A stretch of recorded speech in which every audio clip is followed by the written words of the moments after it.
So in this video, we're going to be discussing some of the special tests that are related to DVT, or deep venous thrombosis. Now, recognize that these tests do lack a fair degree of sensitivity and specificity, so you do need to use them with caution. However, they are worthy of discussion and merit a little bit of an overview.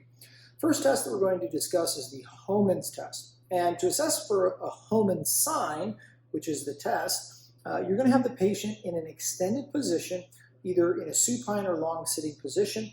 From here, you're going to support the leg, take the individual into a degree of dorsiflexion, which increases the tension through the calf muscle complex, and then you would squeeze the calf muscle complex. A positive sign is indicated when the pain in that posterior portion of the leg, so actually proximal to where you're providing your squeeze, so you'd be in the popliteal space, is elicited while the foot is dorsiflexed, and it matches their comparable sign, so the pain that they are reporting or complaining of.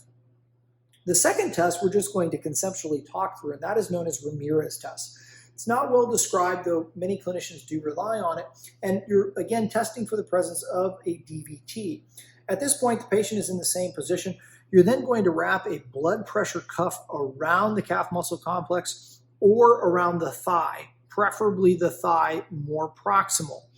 And you're going to inflate it to approximately 40 millimeters of mercury. That pressure then is maintained for approximately 2 minutes. And a positive test is when the pain increases as the cuff is inflated, as well as an inability to tolerate the full 2 minutes. So you have both Homan's as well as Ramirez tests.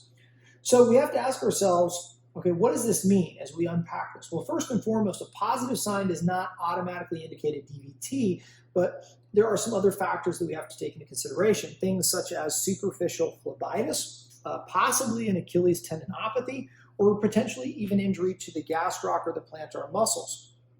Additionally, a negative Homan's sign does not automatically indicate the absence of a DVT either, as you can receive a false negative. There are several articles that have looked at this. Those are available for you in your notes, and I would encourage you to review those. Additionally, though, there are other tests that help in the identification of a DVT, namely our Wells criteria. And so we have to take into consideration whether or not the individuals had a past history of sedentary or immobilization, specifically following surgery, if they've had any clotting or bleeding disorders, if there's been a past history of a DVT, or any of the other risk factors. Recognizing that those can either increase the risk or decrease the risk.